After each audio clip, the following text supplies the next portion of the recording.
ప్రభునందు ప్రియమైన సోదర సోదరీలారా, దైవ గ్రంథమైన బైబిల్లో దేవుని వాక్యాన్ని చదువుతున్నాం. యెహెజ్కేలు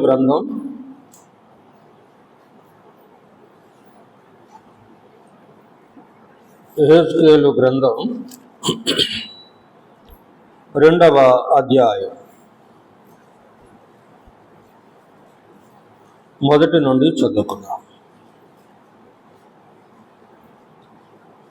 యెహెజ్కేలు గ్రంథం 2వ అధ్యాయము మొదటి నుండి. నరపుత్రుడా, నీవు చక్కగా నిలవబడు, నేను నీతో మాట్లాడవలెను అని ఆయన నాతో మాట్లాడినప్పుడు ఆత్మ నాలోనికి వచ్చి నన్ను నిలువబెట్టాను. అప్పుడు నాతో మాట్లాడిన వాని స్వరము వింటిని. ప్రార్థించండి. ప్రేమగల మా ప్రియ పరలోకపు తండ్రి, పరిశుద్ధుడవైన దేవా, మీ పవిత్ర పవన నామమును బట్టి స్తోత్రాలు చెల్లిస్తూ ఉన్నాం. నేటి మా ప్రభు దినమందు మిస్పా స్థానిక సంఘంలో పరిశుద్ధులతో కలిసి చక్కని సహవాసం చేయడానికి మీరు మాకు అనుగ్రహించిన ఈ గొప్ప భాగ్యాన్ని బట్టి స్తోత్రాలు. గడిచిన ఆరాధన కార్యక్రమంలో క్రమంగా మర్యాదగా జరిగించి మహిమ పొందారు. స్తోత్రాలు చెల్లిస్తూ ఉన్నాం. మరొక సమయం మీ సన్నిధిలో కనిపెడుతున్నాం. మీ పరిశుద్ధ లేఖనములను చదువుకొని అందరి శ్రేష్టమైన సంగతులను ధ్యానించినట్లుగా మీ ఆత్మ సహాయ సమృద్ధి మాకు దయచేయమని, చేరువచ్చిన మీ ప్రజలతో నేరుగా మీరు మాట్లాడమని మా ప్రాణప్రియుడు రక్షకుడైన యేసు ప్రభు ఘనమైన నామమున వేలాదిగా స్తోత్రాలు వందనాలు చెల్లించి ప్రార్థన చేసి వేడుకుంటున్నాము తండ్రి. ఆమేన్. ప్రభునందు ప్రియమైన సోదర సోదరీలారా, దేవుని మహాకృపను బట్టి ఈ ఉదయకాలం ప్రభు సన్నిధిలో సహవాసం చేయడానికి, మీతో కలిసి ఆరాధన చేయడానికి ప్రభు నాకు అనుగ్రహించిన ఈ మంచి సమయాన్ని బట్టి మొదట దేవునికి స్తోత్రాలు చెల్లిస్తున్నాను. ప్రేమతో ఆహ్వానించి ఆరాధనలోనూ వాక్య పరిచర్యలోనూ అవకాశం ఇచ్చిన స్థానిక సంఘ పెద్దలు, మరి సేవకులు, సోదర సోదరీలైన సంఘమంతటికి కూడా నా హృదయపూర్వక ప్రేమందనాలు తెలియజేస్తున్నాను. వీలారా, మనం చదువుకున్న ఈ లేఖన భాగంలో క్లుప్తంగా కొన్ని విషయాలు మనం ధ్యానం చేద్దామండి. యెహెజ్కేలు గ్రంథం ప్రవచన గ్రంథము అనేది మనం ఎరుగుదు. పెద్ద ప్రవక్తలలో ఒకడు యెహెజ్కేలు. 48 అధ్యాయాలు కలిగిన గ్రంథం ఇది. ఈ గ్రంథంలో మరి చాలా శ్రేష్టమైన విశేషమైన సంగతులు, ప్రపంచ భవిష్యత్తును గూర్చిన ప్రవచనాలు ఎన్నో ఈ గ్రంథంలో ఉన్నాయి. ఈ గ్రంథాన్ని 3 భాగాలుగా విభజించుకోవచ్చు. ఆ ప్రకారం మనం ధ్యానం చేస్తే సహాయమే. మొదటి అధ్యాయము నుండి 24వ అధ్యాయము వరకు దేవుడు ఇశ్రాయేలులకు విధించిన శిక్ష. దేవుడు ఇశ్రాయేలులకు విధించిన శిక్ష. 25 నుండి 32 వరకు అన్యజనుల మీదకు వచ్చిన శిక్ష, దేవుని యొక్క శిక్ష, తీర్పు. 3వ భాగం 33వ అధ్యాయం నుండి 48వ అధ్యాయం వరకు ఇశ్రాయేలులకు దేవుడు అనుగ్రహించిన రక్షణ. ఇశ్రాయేలులకు దేవుడు అనుగ్రహించిన రక్షణ. ఈ విధంగా ఈ గ్రంథాన్ని 48 అధ్యాయాలు కలిగిన ఈ పెద్ద గ్రంథాన్ని 3 భాగాలుగా విభజించి ధ్యానం చేయవచ్చు. ఇందులో మనం గమనిస్తే మరి నరపుత్రుడా అనే మాట ఈ గ్రంథంలోనే మనం ఎక్కువగా చూస్తాం. ప్రవక్తతో దేవుడు మాట్లాడిన మాట నరపుత్రుడా, నరపుత్రుడా అనే మాటలు 93 పర్యాయాలు గ్రంథంలో రాయబడి ఉన్నాయి. 93 పర్యాయాలు నరపుత్రుడా నరపుత్రుడా అని ఉంది. దానియేలు గ్రంథంలో ఒక పర్యాయం మాత్రమే నరపుత్రుడా అనే మాట చూస్తాం. అయితే ఈ యెహెజ్కేలు గ్రంథం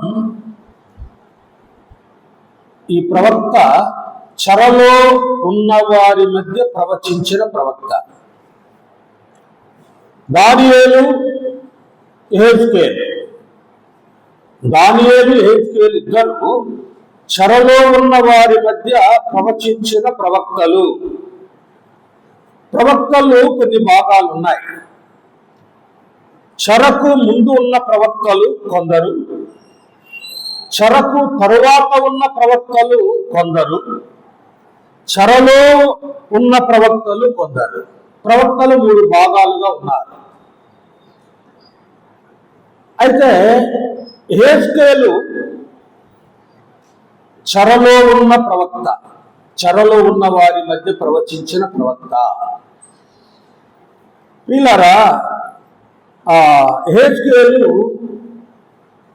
ప్రపంచ భవిష్యత్తును కూర్చిన సంగతులు, ప్రపంచంలో జరగబోయే సంగతులు, ప్రపంచ ముగింపులో ఏం జరగబోతుందో, ఏ సంభవాలు జరగబోతున్నావో వాటన్నిటినీ ప్రవచించాడు యెహెజ్కేలు. అంత మాత్రమే కాదు, పరిశుద్ధాత్మ కార్యము ఈ గ్రంథంలో మనం ఎక్కువగా చూస్తాం. పరిశుద్ధాత్మ కార్యం ఈ గ్రంథంలో మనం ఎక్కువగా చూస్తాం. పరిశుద్ధాత్మ అనే మాట 21 పర్యాయాలు రాయబడి ఉంది. ఆత్మ నన్ను ఎత్తుకొని పోయెను అని 10 పర్యాయాలు రాయబడింది. ఆత్మ నన్ను ఎత్తుకొని పోయెను, ఆత్మ నన్ను కొనిపోయెను అనే మాటలు 10 పర్యాయాలు ఈ సందర్భాలు రాయబడి ఉన్నాయి. యెహెజ్కేలు యవనస్తుడండి. యెహెజ్కేలు యవనస్తుడు. 30 సంవత్సరాల వయస్సులో దేవుని సేవ చేయడానికి అతడు మరి నడిపింపబడిన వాడు. 30 సంవత్సరాల వయస్సులో. అది మాత్రమే కాదు, యెహెజ్కేలుకు కలిగిన దర్శనం ఏ ప్రవక్తకు లేదు అని చెప్పాలి. యెహెజ్కేలు కలిగిన దర్శనం ఏ ప్రవక్తకు చెప్పబడలేదు. అదే సమయంలో దర్శనానికి ఒక పేరు పెట్టబడింది. దర్శనానికి దానియేలు దర్శనాలు అనేక ఉన్నాయి, వాటి పేరు లేవు. మరి ప్రవక్తలకు కలిగిన యెషయా కలిగిన దర్శనాలు ఉన్నాయి, వాటికి పేరు లేవు. యెహెజ్కేలు కలిగిన దర్శనానికి ఒక పేరు పెట్టబడింది. ఏంటి ఆ పేరు అంటే, చూడండి, మొదటి అధ్యాయం ఆఖరి వచనములో, వర్షకాలమున కనబడి ఇంద్రధనస్సు యొక్క తేజస్సు వలె దాని చుట్టూనున్న తేజస్సు కనబడెను. ఇది యెహోవా ప్రభావ స్వరూప దర్శనము. యెహోవా ప్రభావ స్వరూప దర్శనము యెహెజ్కేలుకు బయలుపరచబడింది. వీళ్ళారా, చాలా అద్భుతమైన సంగతులు యెహెజ్కేలు గ్రంథంలో మనం గమనించగలం. వరుసగా ధ్యానం చేస్తే విశేషమైన సంగతులు, ఆసక్తికరమైన విషయాలు, ఆత్మ సంబంధమైన బోధనలు ఎన్నో ఉన్నాయి. ఈ గ్రంథం చాలా శ్రేష్టమైంది. కనుక ఇందులో మనం చదువుకున్నటువంటి భాగానికి మనం క్లుప్తంగా ధ్యానం చేసుకుందాం. యెహెజ్కేలు ఆత్మ చేత కొనిపోబడిన వాడు అనే మాట చూస్తున్నాం. యెహెజ్కేలు ఆత్మ చేత కొనిపోబడిన వాడు. చూడండి, ఆ మాట చదువుకుందాం.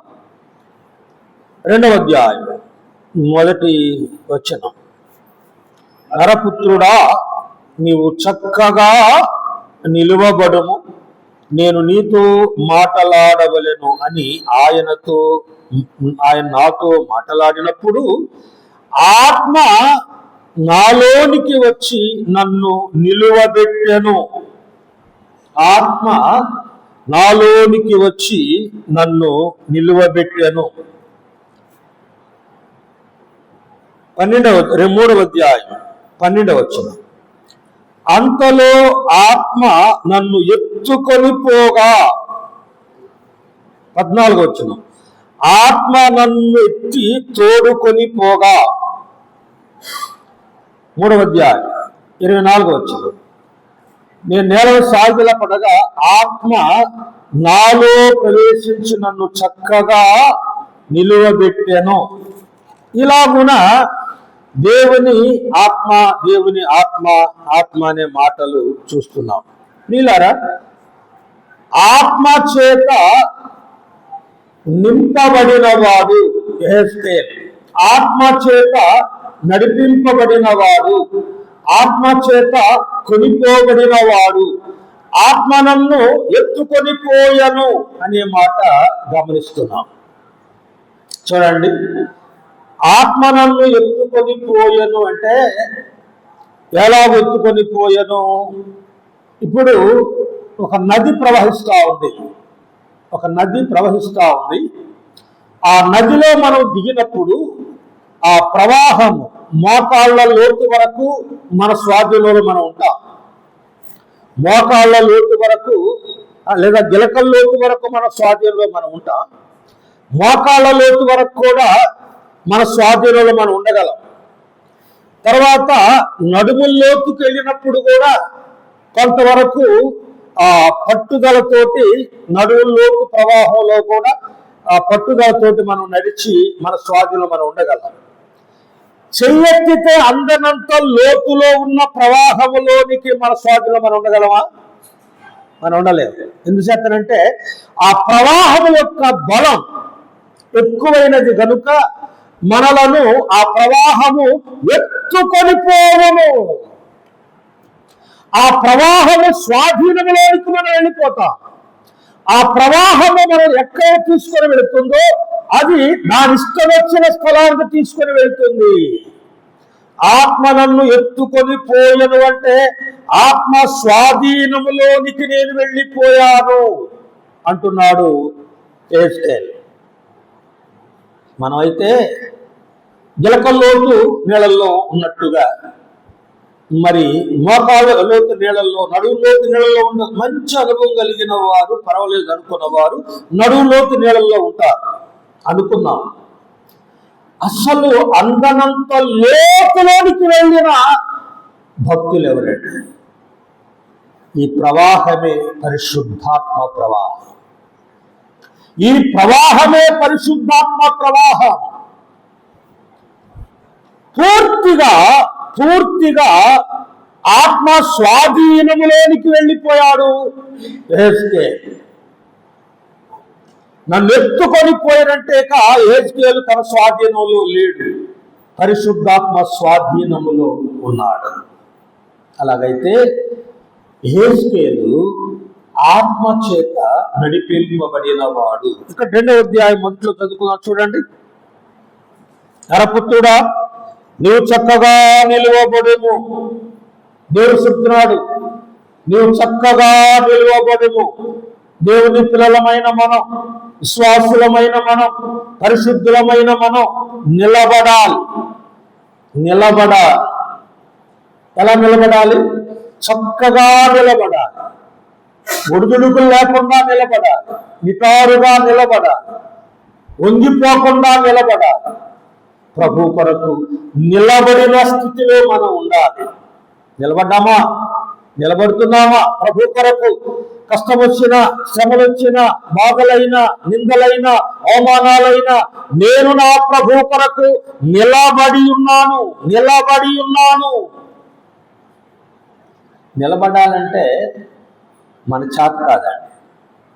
మనం ఎంత భక్తి ఉన్నా నిలబడాలంటే మన చేత కాదు. ఒక ఖాళీ గోనె సంచి తీసుకొని వచ్చి ఇక్కడ నిలబడు అంటే నిలబడుతుందా? నిలబడదు. దాని నిండా ధాన్యం పోసి నిలబడు అని ఎక్కడ నిలబెట్టి అక్కడ నిలబడిపోతుంది. కారణం ఏమి? అది ఖాళీ గోనె సంచి అయితే పడిపోద్ది, నిలబడదు. అందులో నిండుగా ధాన్యం ఉంది అని కనుకని అది నిలబెట్టిన చోటనే నిలబడి ఉంటుంది. ఎంత కాలమైనది నిలబడి ఉంటుంది, పడిపోదు. ఖాళీ గోనె సంచి వంటి వారు మనం నిలబడలేం, మన చేత కాదు. నిలబడాలనుకుంటా, నేను ప్రభు కొరకు నిలబడాలి అనుకుంటావు కానీ నిలబడలేవు. పౌలన్నాడు, నేను మంచి చెయ్యాలి, నేను చెయ్యాలి అని అనుకుంటున్నాను కానీ చేయలేకపోతున్నాను అంటాడు. నేను చేయలేకపోతున్నాను. చూడండి, చెయ్యాలి అంటే ధాన్యం ఉండాలి, పరిశుద్ధాత్మతో నింపబడిన వారంగా ఉండాలి, దేవుని ఆత్మ చేత నిండుకున్న వారంగా ఉండాలి. అప్పుడే మనం నిలబడగలం. ఆత్మ నాలోనికి వచ్చి నన్ను నిలువబెట్టాను, చక్కగా నిలువబెట్టాను. 24 వచనం చూడండి, 3వ అధ్యాయం 24 వచనం చూడండి. నేను నేలను సాగిలపడగా ఆత్మ నాలో ప్రవేశించి నన్ను చక్కగా నిలువబెట్టాను. ఆత్మ నాలోనికి వచ్చినప్పుడే నేను చక్కగా నిలవబడ్డా. మనం ప్రభు కొరకు చక్కగా నిలబడాలి. పిల్లరా, ప్రభు సమాజ మందిరంలోనికి వచ్చి దేవుని వాక్యాన్ని బోధిస్తున్న సమయంలో లూకాసు వార్త 13వ అధ్యాయంలో మాట గమనించండి. లూకాసు వార్త 13వ అధ్యాయం, ఒక స్త్రీ ఆమె విశ్రాంతి దినమున 10వ వచనం, విశ్రాంతి దినమున ఆయన ఒక సమాజ మందిరములో బోధించుతున్నప్పుడు 18 ఏండ్ల నుండి బలహీన పరచు దయ్యము పట్టిన ఒక స్త్రీ అచ్చట ఉండెను. ఆమె నడుము వంగిపోయి ఎంత మాత్రమును చక్కగా నిలువబడలేకుండా ఉండెను. చూడండి, ఆమె ఎంత మాత్రము చక్కగా నిలబడలేకుండా ఉండెను, నడుము వంగిపోయి ఉండెను. వంగిపోయిన వ్యక్తి ఈమె, బలహీన పరచబడిన స్త్రీ ఈమె. 18 సంవత్సరాల నుండి దేవుని మందిరానికి వస్తుంది, దేవుని మందిరానికి వెళుతుంది, మందిరం నుండి వెళుతుంది, వస్తుంది పోతుంది. కానీ ఎలా వస్తుందట? వంగిపోయి వస్తా ఉంది. ఏమాత్రము చక్కగా నిలబడలేకపోతుంది. కారణమేమి? బలహీన పరచే దయ్యం పట్టుకున్న స్త్రీ ఈమె. దేవుని ఆత్మ ఈమెలో లేదు, దేవుని ఆత్మ చేత నింపబడలేదు. దురాత్మతో నింపబడి, దురాత్మతో బంధింపబడి, దురాత్మ కట్టడలో బందీగా ఉన్న ఈమె వంగిపోయిన స్థితిలో కనబడతా ఉంది. దేవుని పిల్లలమైన మనం దేవుని ఆత్మ చేత నింపబడిన వారంగా ఉండాలి కానీ దురాత్మ చేత పట్టబడిన వారం కాదు. దురాత్మ పడితే, దయ్యం పడితే, బలహీనపరిచే దయ్యం పడితే అన్ని విషయాల్లో బలహీనంగా ఉండిపోతాం. బలహీనత ఏ విషయంలో? ప్రార్థన విషయంలో బలహీనత, పరిచర్యలో బలహీనత, ప్రభు సేవలో బలహీనత, ఆరాధన సమయంలో బలహీనత, దేవుని వాక్య విధానములో బలహీనత. బలహీనులమై వంగిపోయిన వారంగా ఉంటాం. బలవంతులం మనం. దేవుని కొరకు బలవంతులంగా ఉండాలి. బలహీనపరిచే దయ్యం పడితే దేవుని సన్నిధిని నిర్లక్ష్యం చేస్తాం. దేవుని వాక్యాన్ని నిర్లక్ష్యం చేస్తాం, ఆరాధనను నిర్లక్ష్యం చేస్తాం. ఆమె వంగిపోయిన స్థితి కనబడతా ఉంది ఇక్కడ. ఇలా వంగిపోయిన స్థితి. అలాగైతే మరి వంగక ఏమాత్రము కూడా లొంగిపోక ప్రభు కొరకు, దేవుని కొరకు నమ్మకంగా నిలిచిన వారంగా మనం ఉండాలి అని గమనిస్తే, ఒకసారి ఎస్తేరు గ్రంథం చూడండి. ఎస్తేరు గ్రంథం చదువుకుందాం.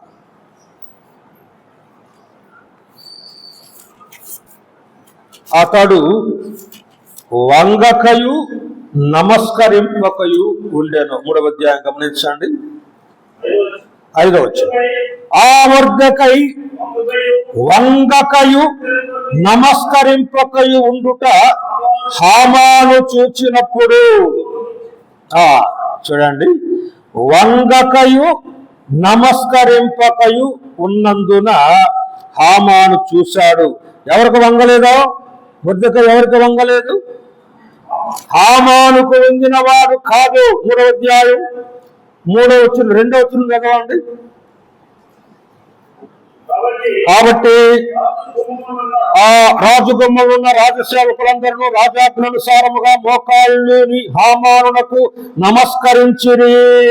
అయితే మొర్దెకై వంగకయు నమస్కరింపకయు ఉండెను. ఎవడి హామాన్? మా ఆగర్భ శత్రువు, ఇశ్రాయేలులకు ఆగర్భ శత్రువు, అమాలేకీయుడైన హామాన్. అగగు వంశానికి చెందిన ఈ హామాన్ అనేవాడు మాకు ఆగర్భ శత్రువు కనుక నేను వానికి వంగను, నమస్కరించాను. మొర్దెకై, ఏమయ్యా, నీకేమైనా మతి చెల్లించిందా? హామాన్ ఎవరనుకున్నావు? హామాను 2వ అధిపతి, 2వ రాజు, ప్రధాని, రాజు చేత హెచ్చింపబడినవాడు. అలాగైతే నువ్వు అలాంటి వానికి వంగక నమస్కారం చేయకపోతే అతడు ఏం చేస్తావో తెలుసా? నిన్ను చంపేస్తాడయ్యా, నీ శిరస్సు ఛేదిస్తాడంటే మొర్దెకై ఏమన్నాడు తెలుసా? అయినా పర్వాలేదు, నేను చనిపోయినా నేను యూదుడను గనుక నేను వానికి నమస్కారము చేయను. I am a zoo. నేను ఎవరిని? నేను యూదుడను, వానికి నమస్కారం చేయను. అవసరమైతే ప్రాణం ఇస్తానంతే. ఎంతటి స్థిరమైనటువంటి నిర్ణయం అండి అది. నేను ఇశ్రాయేలీయుడను, నేను యూదుడను, నేను క్రైస్తవులను కనుక నేను వానికి లొంగను. ఎవరికి? సాతానుకు లొంగను. అపవాదికి నేను లొంగను. అపవాది చట్టానికి నేను లొంగను. అపవాది నిబంధనలకు నేను లొంగను. అపవాది చర్యలకు నేను లొంగను. నేను లొంగను, వంగను. ఎంత మంచి మొర్దెకై! ఇలా వంగకయు నమస్కరింపకయు ఉండేను. మనమైతే వంగిపోతున్నాం, కొన్ని విషయాల్లో వంగిపోతున్నాం. ఒక అబ్బాయికి గవర్నమెంట్ ఉద్యోగం వచ్చింది. గవర్నమెంట్ ఉద్యోగం, ఇంజనీర్, మంచి ఉద్యోగం వచ్చింది. అదే ఉద్యోగం ఇచ్చినప్పుడు వారు ఇంటికి వచ్చారు, ఇన్స్ట్రక్షన్ చేయడానికి వచ్చారు, తనిఖీ చేయడానికి వచ్చారు. అంటే అతడు సర్టిఫికెట్లో ఎస్సీ అని పెట్టుకున్నాడు కదా, ఎస్సీ అని పెట్టుకున్నాడు. మరి ఎస్సీగా ఉన్నాడా, క్రిస్టియన్గా ఉన్నాడా అని తనిఖీకి వచ్చారు. ఇంటికి వచ్చారు. ఏమంటే మీరు ఎస్సీనా లేకుంటే క్రిస్టియనా? ఎస్సీనా బీసీసీనా అంటే తండ్రి వాళ్ళు అన్నారు, మేము ఎస్సీనండి. మీరు బీసీసీ అని మాకు ఇన్ఫర్మేషన్ వచ్చింది, అవునా కాదా? క్రిస్టియనా కాదా? లేదండి, లేదు, క్రిస్టియన్ కాదు. ఎవరు అతను తెలుసా? సంఘ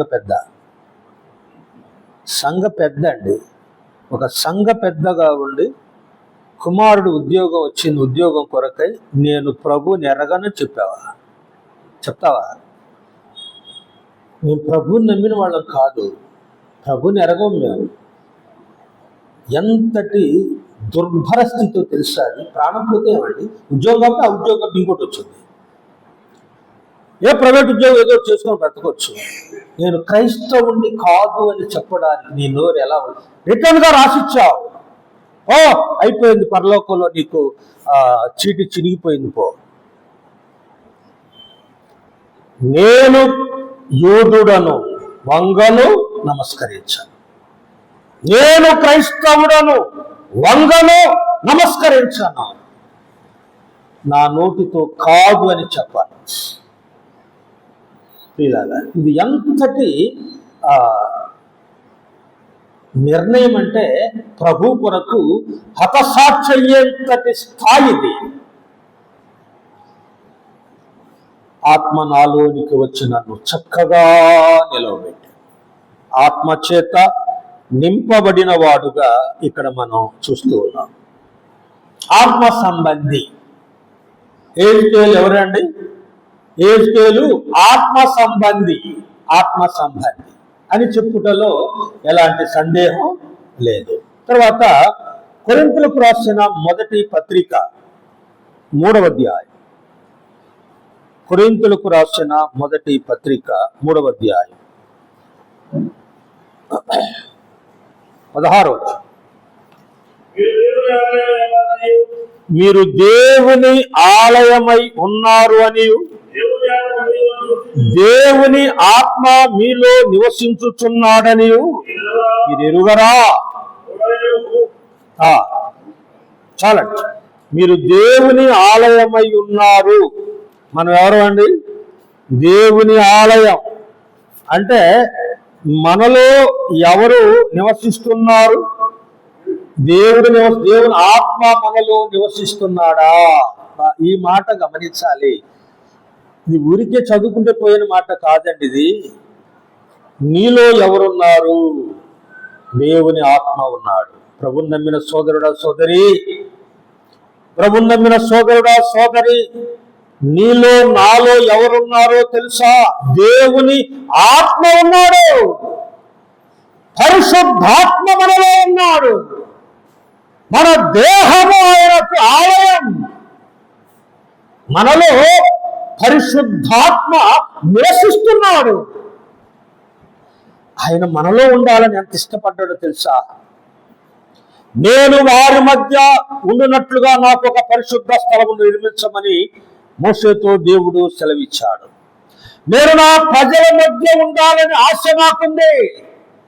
నా ప్రజల మధ్య నేను ఉంటాను కనుక నాకు ఒక పరిశుద్ధ స్థలమును నిర్మించు, అదే ప్రత్యక్ష గుడారం. అప్పుడు ఆయన తన షకీనా మహిమ దిగి వచ్చి దేవుని మందిరమును నింపాను. తన ప్రజల మధ్య ఆయన ఉన్నాడు. ఇప్పుడు ఎక్కడున్నాడు? ఎక్కడున్నాడు? మన జీవము గల దేవుని సంఘములో ఆయన ఉన్నాడు. 82వ కీర్తన 1వ వచనములో దేవుని సమాజములో దేవుడు నిలిచి ఉన్నాడు. దేవుని సమాజములో దేవుడు నిలిచి ఉన్నాడు. కొరింథీ పత్రిక 1:6 వచనములో ప్రతి విశ్వాసులో దేవుడు ఉన్నాడు. దేవుని ఆత్మ నివాసం ఉన్నాడు మనలో. అలాగైతే చిన్న ఉదాహరణ, 4 గాజు గ్లాసులు ఇక్కడ పెట్టామండి. 4 గాజు గ్లాసులు వరుస ఇక్కడ పెట్టాం. ఒక గ్లాసులో 25 వంతు నీళ్లు పోసాం. 2వ గ్లాసులో సగం మట్టుకు నీళ్లు పోసాం. 3వ గ్లాసులో 30 వరకు నీళ్లు పోసాం. 4వ గ్లాసులో నిండా నీళ్లు పోసాం. ఈ 4 గ్లాసుల్లో ఏ గ్లాసులో నీళ్లు ఉన్నాయి? అన్ని గ్లాసుల్లో ఉన్నాయి. 4 గ్లాసుల్లో నీళ్లు ఉన్నాయి. కానీ నీళ్లు ఉన్న వ్యత్యాసం వేరుగా ఉంది. అవునా అండి? ఈ మొదటి గ్లాసులో 25 వంతు నీళ్లు. ప్రభువు నమ్మిన రక్షణ పొందిన ప్రతి దేవుని బిడ్డ హృదయంలో 25 వంతుగా ప్రభు ఉన్నాడు, ఆత్మ ఉన్నాడు. విశ్వాసంలో బలపడే కొద్దీ సగం మట్టుకున్నాడు. ఇంకా విశ్వాసములో, వాక్యములో, ఆత్మీయతలో ఎదుగుతున్న కొద్దీ 30 ఉన్నాడు. ఇంకా పరిపూర్ణంగా ప్రభు కొరకు సమర్పణ కలిగి త్యాగపూరితంగా నేను ప్రభు కొరకే జీవించాలని తన జీవితాన్ని నిర్మలంగా కాపాడుకుంటూ ప్రభు సేవలో సాక్షిగా జీవిస్తున్న వ్యక్తిలో నిండా ఉన్నాడు. మనలో ఎంతవరకు ఉన్నాడు? నీలో నాలో పరిశుద్ధాత్మ ఎంతవరకు ఉన్నాడు? ఆత్మ పూర్ణులై ఉండుడి. యేసును ఆత్మ పూర్ణుడై ఉన్నాడు, ఆత్మ చేత నింపబడిన వాడుగా ఉన్నాడు. కొరింథీ మొదటి పత్రిక 3వ అధ్యాయం మొదటి వచనం. సహోదరులారా, ఆత్మ సంబంధులైన మనుషులతో నేను మీతో మాట్లాడలేకపోతే శరీర సంబంధులని క్రీస్తునందు పసిబిడ్డలే అని మీతో మాట్లాడవలసి వచ్చాను. 4వ వచనం. ఒక నేను పౌలు వాడను, మరి ఒక నేను అప్పుల్లో వాడనని చెప్పినప్పుడు మీరు ప్రకృతి సంబంధులైన మనుషులు కారా? కొరింథీ సంఘములో 3 విధాలుగా విశ్వాసులు కనబడుతున్నారు. ఆత్మ సంబంధులు, శరీర సంబంధులు, ప్రకృతి సంబంధులు. ఈ ఆత్మ సంబంధులు దేవుని ఆత్మ చేత నడిపింపబడుచున్నవారు. శరీర సంబంధులు రక్షించబడ్డారు, వారి పరలోకం ఉంది, చనిపోతే ప్రభు దగ్గరికి వెళ్తారు. కానీ మీరు శరీర స్వభావం కలిగి, శరీర ఆలోచనలు కలిగి, శరీర సంబంధమైన విషయాల్లోనే ఎక్కువగా నిమగ్నులై ఉన్నారు. ఆత్మ విషయంలో పసిపిల్లలే, ఆత్మ విషయంలో ఎదుగుదల లేనివారు, ఆత్మ విషయంలో పరిపూర్ణత లేనివారు. వీళ్ళు ప్రభు నమ్మారు, రక్షించబడ్డారు, కానీ ఆత్మ విషయంలో పరిపూర్ణత లేనివారు, పసిపిల్లల వంటి వారు. ఇక 3వది ప్రకృతి సంబంధులు ఉన్నారే, వీరు అసలు రక్షణ లేనివారు. ప్రకృతి సంబంధులు అంటే రక్షణ లేనివారు. ఎక్కడున్నారు? సంఘంలోనే ఉన్నారు. ఆనాడు కొరింథీ సంఘములో ఉన్నారు ప్రకృతి సంబంధులు, ఈనాడు మన సంఘాల్లో లేదా? కోపలలుగా ఉన్నారు. నమ్మని వారు, నామకార్థులు, రక్షణ లేని వారు కూడా సంఘములో ఉన్నారు. అందుకే ప్రతి సంఘములో కూడా సువార్త అవసరమే. ఒక సువార్త కూటం సంఘంలో అవసరమే.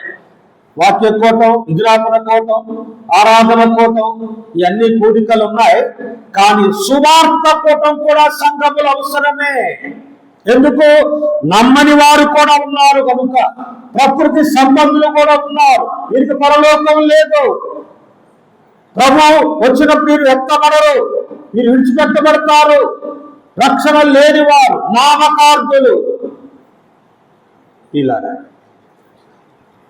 ఆత్మ సంబంధులు ఎవరండి? ఆత్మ సంబంధులు ఎవరు? ఫలానా బ్రదరు ఆత్మ సంబంధి అండి అని చెప్పడానికి ఆధారం ఏంటి?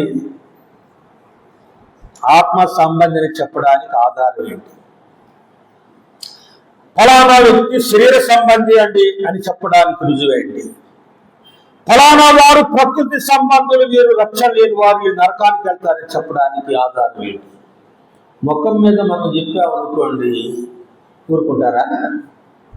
పోనీ మన పెద్దలు ఇక్కడ ఒక బోర్డు తగిలి పెట్టారు, ఏమని? ఆత్మ సంబంధులు కూర్చుండు చోటు అని పెట్టారు. ఈ ప్రక్రియమో శరీర సంబంధులు కూర్చుండు చోటు అని ఒక బోర్డు పెట్టారు. వెనకేమో ప్రకృతి సంబంధులు కూర్చుండు చోటు అని 3 బోర్డులు పెట్టారు అనుకోండి. వచ్చిన వారంతా ఎక్కడ కూర్చుంటారు? ఇక్కడే కూర్చుంటారు. ఎందుకు? నేను ఆత్మ సంబంధిని అని ఇక్కడే కూర్చుంటారు. ఇక్కడ ఎవరు కూర్చోరు, వెనక అసలు ఎవరు కూర్చోరు. కానీ మనం తేటపరచలేం, వాక్యం తేటపరుస్తుంది. ఆత్మ సంబంధి ఎలాంటి వాడు, శరీర సంబంధి ఎలాంటి వాడు, ప్రకృతి సంబంధి ఎలాంటి వాడు దేవుని వాక్యము తేటపరుస్తుంది. సరే, ఆత్మ సంబంధి ఎలాంటి వాడో మనం ఆలోచన చేస్తే, ఆత్మ సంబంధి అయిన వ్యక్తిలో ఉండాల్సిన లక్షణాలు ఎలాంటివో మనం ఆలోచన చేస్తే, నేను ఆత్మ సంబంధినా శరీర సంబంధినా అని లేక ప్రకృతి సంబంధి అని విమర్శ నీలో నీకే ప్రభు తేటపరుస్తాడు. ఆత్మ సంబంధి ఎలా ఉంటాడు, ఆత్మ సంబంధి అయిన వాడు ఎలా ఉంటాడు అనేది మనం గమనించినప్పుడు చూడండి, ఇక్కడ ఒక మాట కొరింథీయులకు రాసిన మొదటి పత్రిక 3వ అధ్యాయములో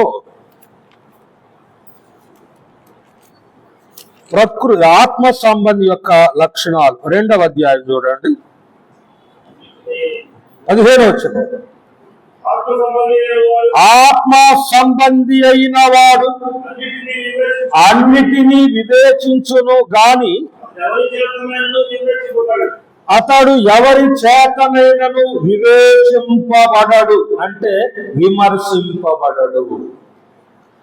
ఆత్మ సంబంధి అయిన వాడు అన్నిటినీ వివేచించును, అతడు ఎవరి చేతనైనను వివేచింపబడడు. ఎవరి చేతనైనా అతడు వివేచింపబడడు అంటే విమర్శింపబడడు. లోకం నిన్ను నన్ను విమర్శించడానికి సిద్ధంగా ఉంది. మనం ముందెళ్తా ఉంటే మన వెనక లోకం మనం విమర్శించడానికి సిద్ధంగా ఉంది. తిమోతికు రాసిన మొదటి పత్రిక 4వ అధ్యాయం 11వ వచనం చూడండి. తిమోతి మొదటి పత్రిక 4వ అధ్యాయం. ఈ సంగతులు నాజ్ఞాపించి బోధించుము. నీ యవ్వనమును బట్టి ఎవడును నిన్ను తృణీకరింపకుండా చూచుకొనుము అన్నాడు. నీ యవ్వనమును బట్టి ఎవడు నిన్ను తృణీకరింపకుండునట్లుగా నిన్ను నేను జాగ్రత్తగా చూచుకొనుమన్నాడు. ప్రియులారా, ఎవడు నిన్ను తృణీకరించకుండా చూసుకో, ఎవడు నిన్ను విమర్శింపకుండా చూసుకో అన్నాడు. స్వపరీక్ష, మళ్ళా మనం పరీక్ష చేసుకోవాలి. ఎవరు మనలను గూర్చి చెడ్డ మాట చెప్పకుండా ఉండాలి. తీతుకు రాసిన పత్రిక 2వ అధ్యాయం 7వ వచనం. తీతుకు రాసిన పత్రిక పరపక్షమందున్నవాడంటే ఎవరో? పరపక్షమందున్నవాడంటే ఎవరండి? అతడు లోకస్తుడు, లోకములో ఉన్నవాడు. పరపక్షం అంటే మన పక్షం, అంటే ప్రభు పక్షం అంటే మన పక్షము. పరపక్షం అంటే లోకములో ఉన్న అపవాది పక్షము. లోకమంతా అపవాది పక్షంలో ఉంది, పరపక్షములో ఉంది. అతడు మన మీద ఎలాంటి చెడ్డ మాట పలకకుండునట్లుగా మనలను మనం కాపాడుకోవాల్సిన వారంగా ఉన్నాం. పరపక్షమందున్నవాడు, అదే మనల్ని మనం కాపాడుకోవాలంటే ఎవరి చేత విమర్శింపబడని జీవితం మనం కలిగి ఉండాలి. ఒకడు వేలు పెట్టి మన మీద నేరము మోపకుండు జీవితం మనకు కావాలి. ప్రకటన 12:10 ఒక మాట అన్నాడు యోహాను, దూత ఒక మాట అన్నాడు, మన సహోదరుల మీద నేరములు మోపువాడైన అపవాది. అపవాది ఏం చేస్తాడు? నేరాలు మోపుతాడు. నేరాలు మోపుతాయి ఎందుకు కావు? నీలో యథార్థత ఉంటే, పరిశుద్ధత ఉంటే, దేవుని కొరకు నమ్మకమైన జీవితం ఉంటే మోపబడిన నేరాలు రుజువు కావు. యేసు ప్రభు మీద ఎన్నో నేరాలు మోపారు, కానీ వాటిలో ఒక్కటైనను వారు నిరూపింపలేకపోయారు. అంతే. ఆయన పిల్లలమైన మన మీద కూడా నేరాలు వస్తాయి, రాకుండా ఉండవు. అపవాది లేనిపోని నేరాలు మోపేవాడు కానీ రుజువుపరచలేడు. ప్రభు అన్నాడు, నాలో పాపమున్నదని మీలో ఎవరైనా స్థాపించగలడా? అని చెప్పగలడా? ఆయనలో పాపం ఎవరైనా రుజువుపరచగలరా? లేదే మరి ఆయన సేవకులు, ఆయన దాసులు, ఆయన పిల్లల్లో నేరాలు ఎన్నో వస్తూ ఉంటాయి, రుజువుపరచగలరా? లేదే. అందుకే యోబు అన్నాడు, వారు ఎన్నో నేరాలు మోపుతున్నారు, స్నేహితులైన వారు, ప్రాణ స్నేహితులైన వారు వచ్చి ఎన్నెన్నో నేరాలు మోపుతున్నా, నిందలు మోపుతున్నా, అవమానపరుస్తున్నా. యోబు అన్నాడు, చెప్పుకోండి అయ్యా, మీరు ఎన్నన్నా చెప్పుకోండి, నా హృదయము నన్ను నిందింపదు, మరణమయ్యేంత వరకు నేను నా యథార్థతను విడిచిపెట్టను. యెహోవా ఇచ్చాను, యెహోవా తీసుకొని పోయాను, ఆయన నామమునకే స్తోత్రం. నేనెన్నడూ కూడా నా హృదయం నన్ను నిందించదు, నేను ప్రభు కొరకు యథార్థంగానే ఉన్నా అని యోబు తన సాక్ష్యం చెప్పాడు. యెహెజ్కేలు ఆత్మ చేత నడిపింపబడినవాడు అనేది చూస్తూ ఉన్నాం. యెహెజ్కేలు గ్రంథం 37వ అధ్యాయం మొదటి వచనం. యెహోవా ఆత్మ నా మీదికి వచ్చెను, నేను ఆత్మవశుడనై ఉండగా యెహోవా నన్ను తోడుకొని పోయి ఎముకలతో నిండి ఉన్న ఒక లోయలో నన్ను దింపెను. చూడండి, ఎక్కడ దింపాడు? దేవుని ఆత్మ ఎత్తుకొని పోయి, తోడుకొని పోయి యెహెజ్కేలును ఎముకలతో నిండి ఉన్న ఒక లోయలో దింపి, అక్కడేం పని అండి? యెహెజ్కేలుకి అక్కడేం పని ఉంది? యెహెజ్కేలుకి అక్కడేం పని ఉంది? ఎముకలతో నిండిన లోయలో ఎందుకు దింపావంటే, అయ్యా నా ప్రజలందరూ ఎండిపోయి ఉన్నారు, నా జనులందరూ వాళ్ళే అన్నారు చూడండి 37వ అధ్యాయంలోనే వాళ్ళే అంటున్నారు. 37వ అధ్యాయం 11వ వచనం చదివా? 37వ అధ్యాయం 11వ వచనం. అప్పుడు నాతో ఇట్లను, నరపుత్రుడా,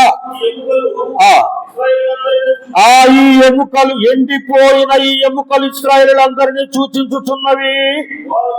వారు మన ఎముకలు ఎండిపోయెను, మన ఆశ విఫలమాయను, మనము నాశనమైపోతుమని అనుకొనుచున్నారు.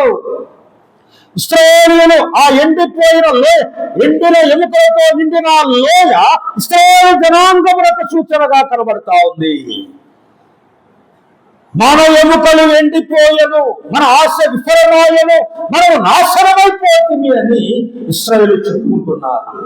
ఆ ఎండిన ఎముకలే నా ప్రజలు ఎండిపోయారు. వారి మధ్యకు వెళ్ళి ప్రవచించు. ఈ ఎండిన ఎముకలు బ్రతకగలవా అడుగుతుంటే, అయ్యా నాకేం తెలుసు, అది నీకే తెలుసు అంటున్నాడు యెహెజ్కేలు.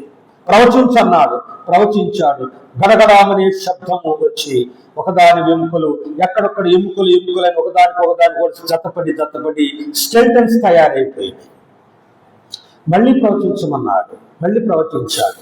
ఆ ఎముకలు, స్కెల్టన్స్ అన్ని నరాలు, మాంసము, రక్తముతో నిండి శరీరాలు ఏర్పడ్డాయి.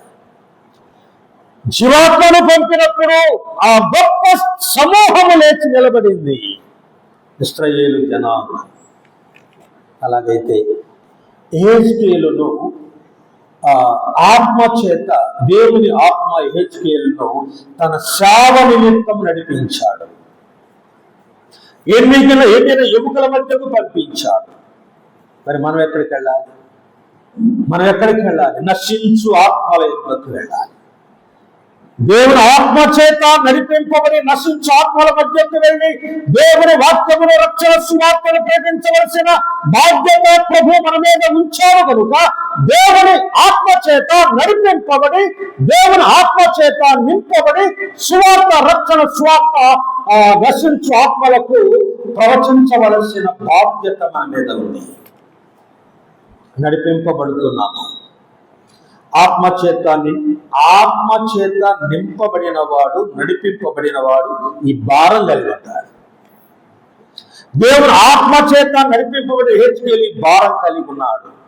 అపొస్తలుడైన పౌలు ఏమన్నాడు? సువార్త ప్రకటింపవలసిన భారము నా మీద మోపబడి ఉంది.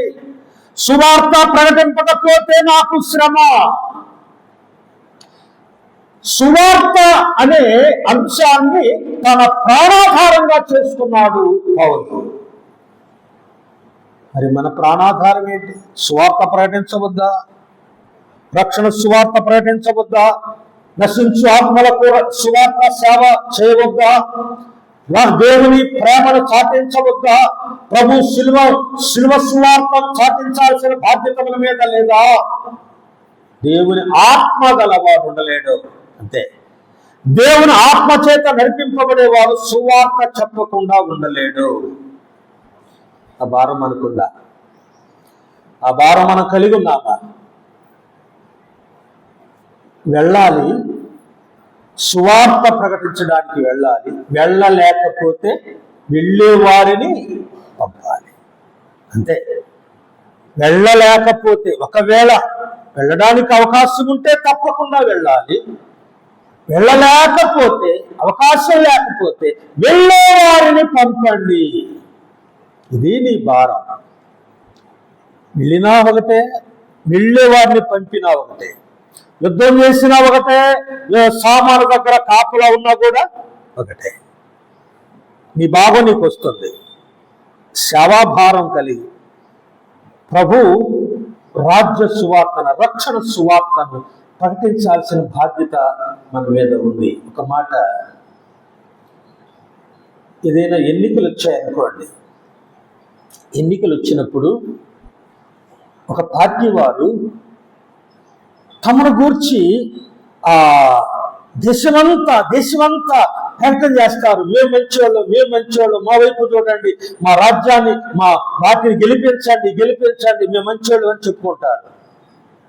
మేము మంచివాళ్ళు వాళ్ళు చెప్పుకుంటారు, ఎవరు మంచివాళ్ళు చెప్పుకుంటారు. అంత భారంతో, ఎంత ఆసక్తితో ఆ రాజ్యాన్ని సంపాదించుకోవాలి, దేశాన్ని కైవసం చేసుకోవాలి, రాష్ట్రాన్ని సంపాదించుకోవాలి, రాష్ట్రాన్ని మనం కలిగి ఉండాలి అని, అధికారం కలిగి ఉండాలని వాళ్ళు ఎంత ఆసక్తిగా ప్రకటన చేస్తారు. పరలోక రాజ్యంలో వచ్చిన ఆసక్తితో ఎందుకు ప్రకటన చేయలేకపోతున్నా? మన రాజ్యం శాశ్వతమైంది, మన రాజు నిరంతరం ఉండేవాడు. ఆ పరిశుద్ధ రాజ్యము, పవిత్రమైన రాజ్యము, నీతిగల సామ్రాజ్యము, పరలోక రాజ్యానికి వచ్చిన ఆ రక్షణ సువార్త ప్రకటించాల్సిన బాధ్యత, భారం మన మీద ఉంటే మనం మౌనంగా ఉంటే న్యాయమా? మౌనంగా ఉంటే న్యాయమా అండి? వారిని చూసైనా మనం నేర్చుకోవాలి కదా, సిగ్గుపడాలి కదా. మన ప్రభుని గురించి శాశ్వతమైన రాజ్యం కొరకు మనం ఎందుకు పాటుపడకూడదు? ఇది సేవాభారములో ఉన్న విషయాలు మనం గమనిస్తూ ఉన్నాం. ప్రియులారా, ఆత్మ నన్ను ఎత్తుకొని పోయెను అనే మాట చాలా శ్రేష్టమైంది.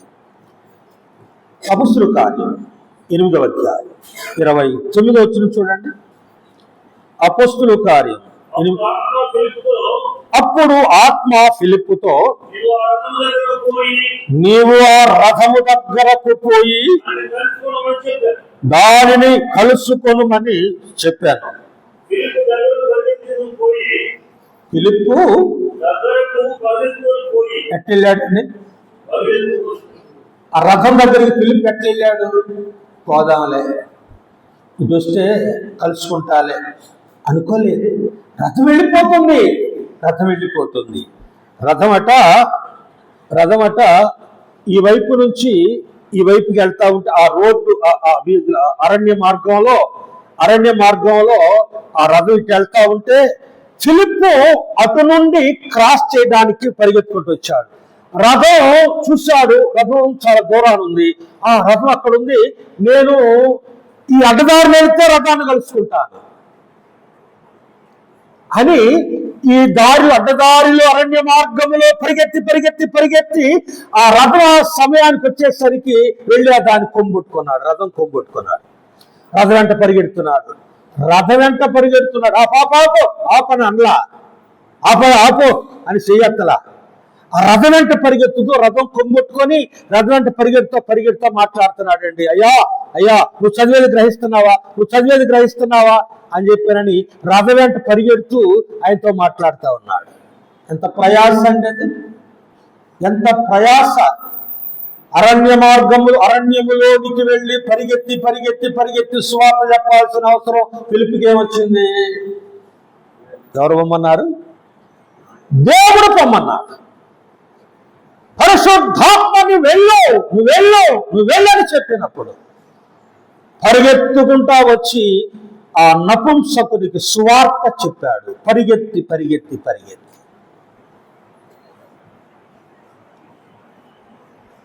ఇలా టైటానిక్ షిప్ సముద్రంలో, పసిఫిక్ మహాసముద్రంలో మునిగిపోయింది కదండి. ఆ టైటానిక్ సముద్రంలో మునిగిపోతున్నప్పుడు ప్రజలందరూ నీళ్ళలో పడిపోయారు. ఐస్ వాటర్, అది ఐస్ గడ్డల మధ్య ఐస్ వాటర్లో, చల్లని ఐస్ వాటర్లో పడిపోయారు ప్రజలంతా. కొంతమంది లైఫ్ బోట్లో ఎక్కారు. జాన్ ఆర్థర్ అని ఒక సేవకుడు ఉన్నాడట అక్కడ లైఫ్ బోట్ దగ్గర. తన చిన్న కుమార్తెతో ఆయన ఆ వాళ్ళలో ప్రయాణం చేస్తున్నాడు. ఆ కుమార్తె కూడా పడిపోయింది నీళ్ళల్లో, ఆయన పడిపోయాడు. ఆ కుమార్తెను లైఫ్ బోట్లోకి ఎక్కించి చూస్తే ప్రజలందరూ సముద్రంలో మునుగుతూ తేలుతూ కొంతమంది చచ్చిపోతున్నారు. మునుగుతా తేలుతా కనుగుతూ కొట్టుకుంటున్నారట ఆ గాఢాంధకార చీకట్లో.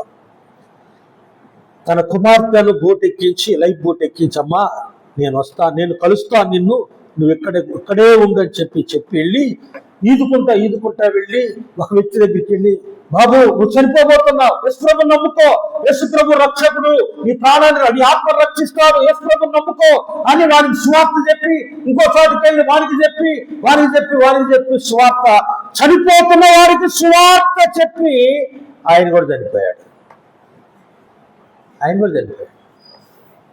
స్వార్థ చెప్పి లైఫ్ బోట్ ఎక్కి వెళ్ళిపోవచ్చు.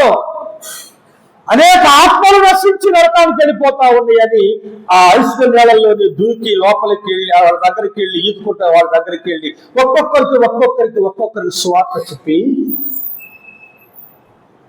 తీర్మానాలు చేయించి ఆయన కూడా చనిపోయాడు. కుమార్తె లైఫ్ బోట్లో ఆమె బ్రతికింది, వెళ్ళిపోయింది. ఒక వ్యక్తి ఎలాగో తప్పించుకొని బ్రతికి ఏదో చెక్కబొట్టుకొని బ్రతికాడు. ఆ బ్రతికిన వ్యక్తి ప్రభుని నమ్ముకున్నాడు.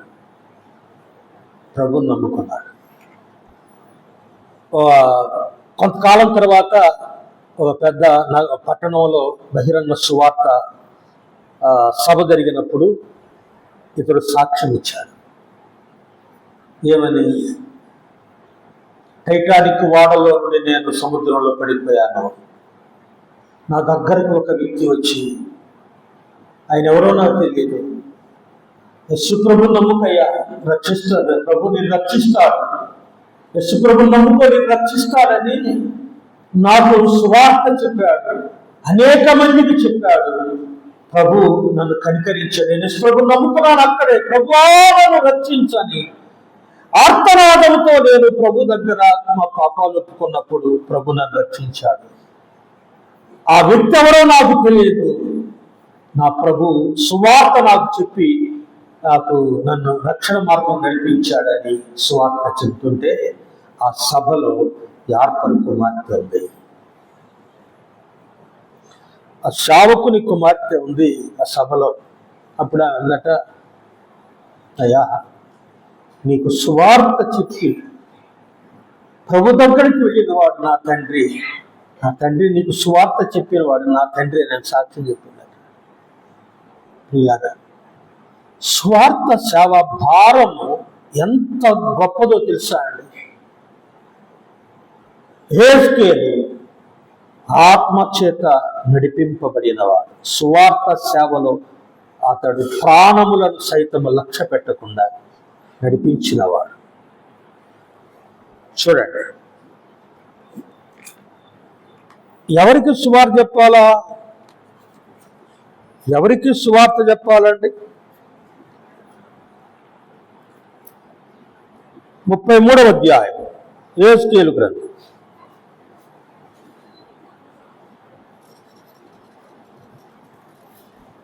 31వ వచ్చింది.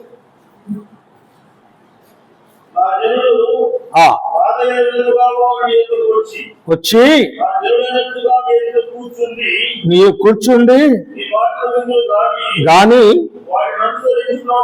ప్రవర్తింపరు.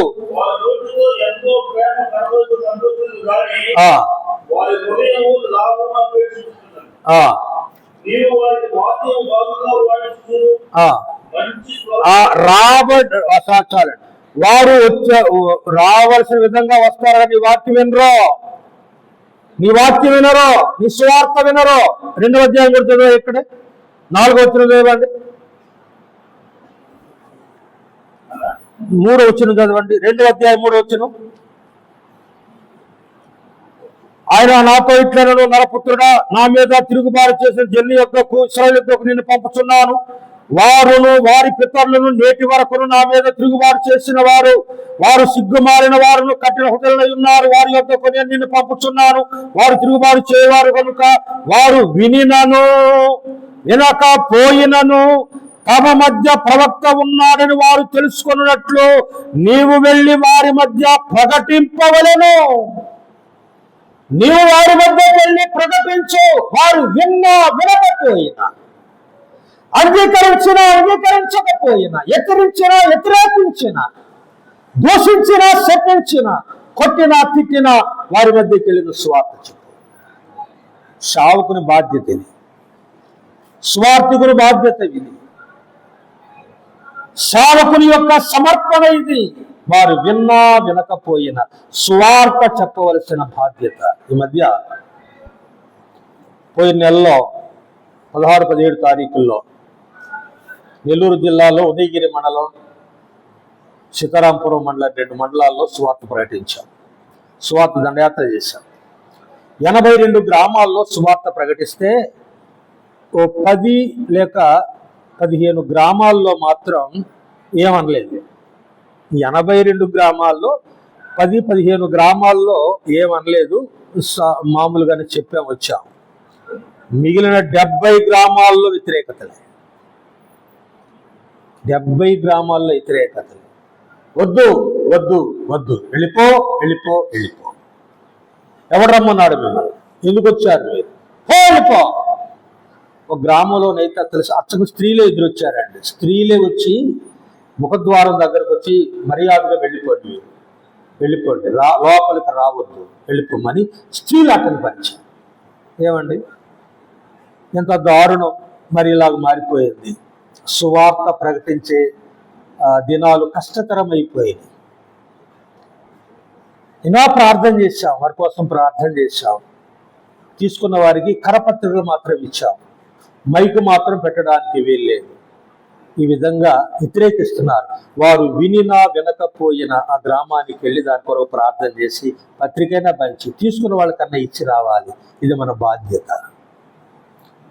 హెజ్కేలు అతడు ఎవరు విన్నా వినకపోయినా తాను వెళ్ళి సువార్త ప్రకటించాల్సిన ప్రకారం ప్రకటించినట్లుగా చూస్తూ ఉన్నాం. తర్వాత ఆత్మ సంబంధిలో ఉన్న మరొక లక్షణం ఏమంటే, గలతీ పత్రిక 6వ అధ్యాయం 1వ వచనం. గలతీ పత్రిక 6వ అధ్యాయం 1వ వచనం.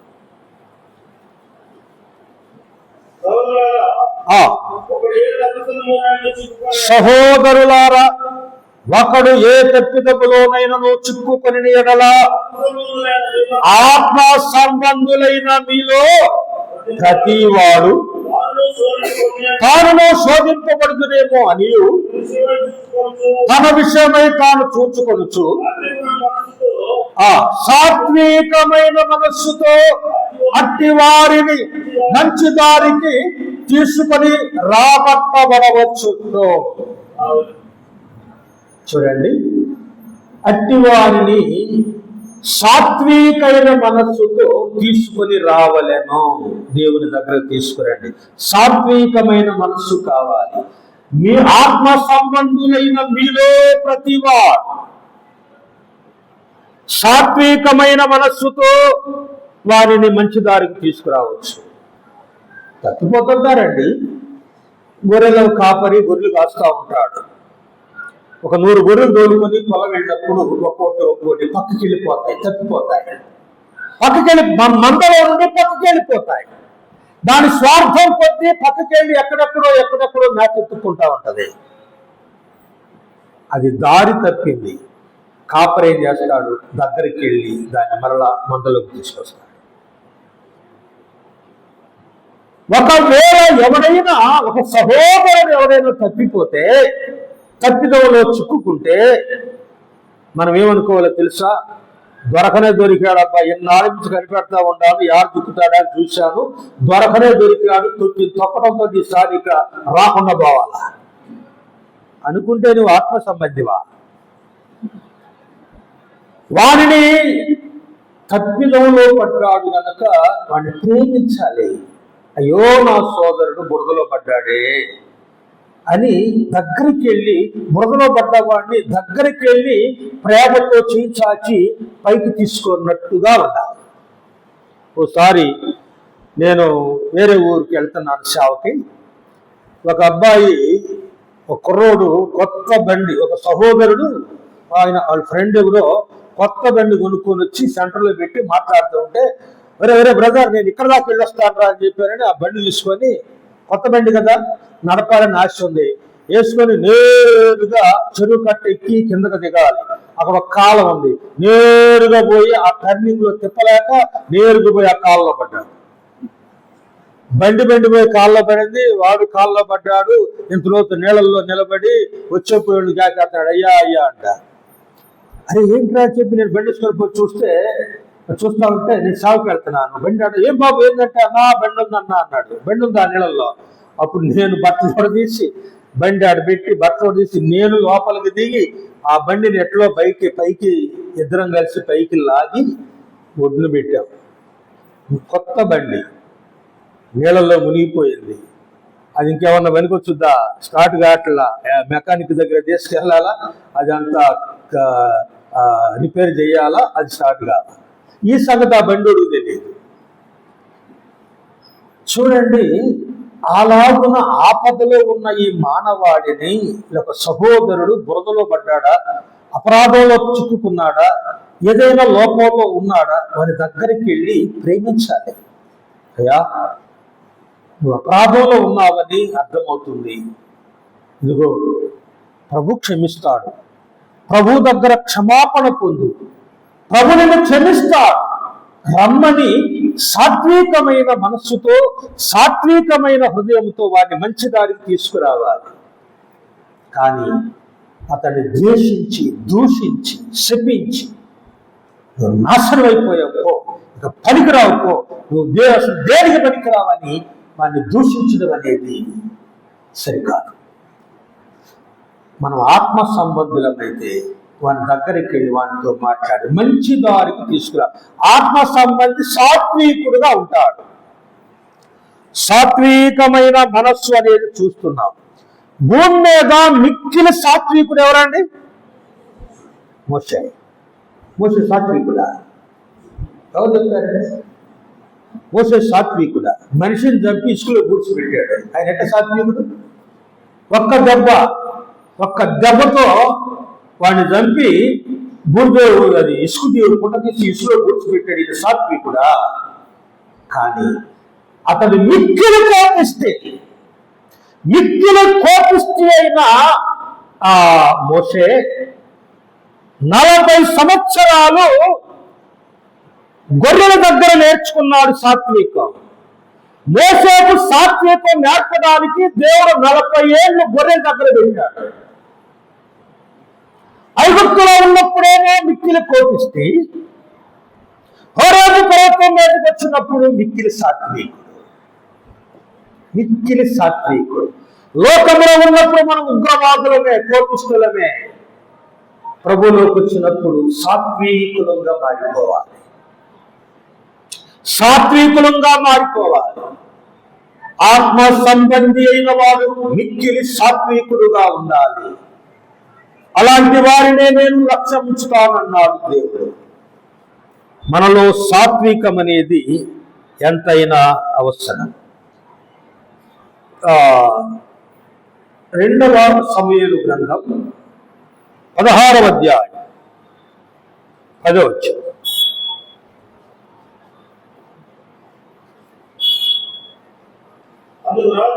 రాజు శల్య కుమారులారా, మీకు నాకు ఏమి పొందయ్యా? వాడెవడో ఒకడు శపిస్తున్నాడండి. ఎవడాడు? షిమి శపిస్తున్నాడు, దూషిస్తున్నాడు, దుమ్మెత్తిపోస్తున్నాడు. చీపో అని ఆ దుర్భాషలు ఆడుతా ఉన్నాడు. వాడు దుర్భాషలు ఆడుతా ఉంటే అభిషేక్ అన్నాడు, రజాను సెలయ్యా, ఒక మాట వాడు శిరస్సు ఖండిస్తానంటే ఆయన అంటాడు, సిరియా కుమారులారా, నాతో మీకేమయ్యా? వాడిని శపించనియండి. దావీదును శపింపమని యెహోవా సెలవిచ్చాడు.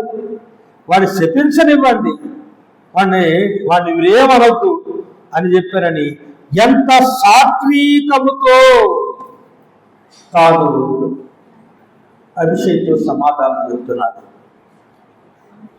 దావీదు దారిని పోతా ఉంటే ఎమ్మటబడి దుమ్మెత్తి పోసి రాళ్ళు విసిరేస్తా, దూషిస్తా, నాశనం అయిపోతావు, చీ దుర్మార్గుడా, దుష్టుడా, అలాంటివాడా, నరహంతకుడా అని భయంకరంగా దూషిస్తా, దుమ్మెత్తిపోతా, రాళ్ళు విసిరేస్తా ఉంటే గొర్రెలాగా తల ఉంచుకొని వెళ్ళిపోతున్నాడు దాన్ని. పిల్లల, ఈ మనస్సు మనకుందా? మనం ఆత్మ సంబంధికి ఈ మనస్సు మనకుందా? రాత్రి ఒక సామి చెప్పు, చిన్న ఉదాహరణ చెప్పాడు. ఒక ఆమెట ఆయన దగ్గరికి వచ్చి, అన్న రాత్రి నిద్ర పట్టలేదన్నా అందట. ఎందుకమ్మా? బీపీ ఉన్నా ఎక్కువైందా? షుగర్ ఏమన్నా పెరిగిందా? నాకు షుగర్ బీపీ లేవన్నా. మరి ఎందుకు నిద్ర పట్టలేదమ్మా? ఏం పట్టుద్దన్నా నిద్ర? నేను సాయంకాలం మార్కెట్ నుంచి వస్తుంటే ఎదురుగా వచ్చి కాంటి తుపుక్కు నూసింది, నాకు ఇంకేమో నిద్ర పట్టుద్ది అన్నదట. ఎవరమ్మామే? ఎవరంటే ఫలానా ఆమె మన పార్థకు వచ్చింది, ఆరాధన చేస్తుందే ఆమె. నా మీద తుపుక్కు, నా ఎదురొచ్చి ముఖం మీద తుపుక్కు నూసిందన్నా అన్నదట. ఎక్కడ ఊసిందమ్మా? కాండించి నేల మీద ఊసింది అన్నదట. నేల మీద చూసిందా? అసలు ఆమెకు జ్ఞానం ఉందంటమ్మా. నేల మీద చూసిందా? ముఖం వీయకుండా నేల మీద చూసిందా అన్నాడంట. అదేంటమ్మా? యేసు ప్రభు ముఖం మీద చూశారమ్మా, ఆయన ఏమనలేదు. ముఖం మీద చూస్తే ఆయన ఏమనలేదమ్మా. నేల మీద చూసుకుంటే నీకెందుకమ్మా బాధ అన్నాడు. అది నేల మీద చూసుకుంది, నీకెందుకమ్మా బాధ అట్టంటన్నా వెళ్ళిపోయింది.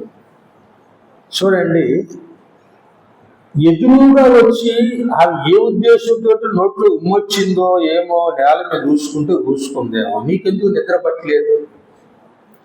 మనకెందుకు నిద్ర పట్టలేదు? అసలు అది మన మనసులో అనుకొని దావీదును తిడుతుంటే ఆయన ఏమనలేదే, దావీదును దూషిస్తుంటే ఆయన ఏమనలేదే, శపిస్తున్న ఆయన ఏమనలేదే. అన్నాడా? కల్వరి సిలువలో ఆయన వేలాడుతూ ఉమ్మి రక్తము మిళితమై ముఖం మీదుగా కారిపోతా ఉంటే తలలో కొట్టిన ముళ్ళ కిరీటంలో నుండి రక్తం మొక్క మీద కారుతా ఉంటే వాళ్ళు ఖండించి ఉమ్మేస్తే ఆ ఉమ్మి రక్తం మిళితమై మొక్క మీద కారి దేహమంతా చేర్చబడి చేతుళ్ళు వేలాడుతూ ఉన్నప్పుడు ఏమన్నాడు? తండ్రి, వీరేమి చేయుచున్నారో వీరెరగరు, వీరిని క్షమించు. క్రీస్తు యేసునకు కలిగిన ఈ మనస్సు మీరును. ఎంత మంచి మాట. మరి మనం ఈ మనస్సు మనం కలిగి ఉండుట ఎంత ఆశీర్వాదమో, ఎంత దీవెన. సాత్వికులు ధన్యులు, వారు భూలోకమును స్వతంత్రించు. మన ప్రభు సాత్వికులు, సాత్వికమైన హృదయం గలవారమై దేవుని ఆత్మ చేత. ఇది ఎవరికి సాధ్యము అంటే, దేవుని ఆత్మ చేత ఎవరు నింపబడతారో వారికే సాధ్యం. అందరికి సాధ్యం కాదు, అందరికి సాధ్యం కాదు. ఇది దేవుని ఆత్మ చేత నింపబడి నడిపింపబడిన వారికి ఇది సాధ్యం. ఆ స్థితిలో మనం ఉన్నామా పరీక్ష చేసుకున్నాం. అప్పుడే మనం ఆత్మ సంబంధులం. ఏజ్కేలు ఆత్మ సంబంధి. ఆ లక్షణాలు మనం కలిగి ఉంటే మనం ఆత్మ సంబంధులమే. దేవుని ఆత్మ గలవారమై, ఆత్మ సంబంధులమై ప్రభుని సేవించి దేవుడు ఆత్మ కనుక ఆయన ఆరాధించేవారు ఆత్మతోనూ సత్యముతోనూ ఆరాధించాలి. ప్రభు మాటలు మనందరి కొరకు దీవించుతారు.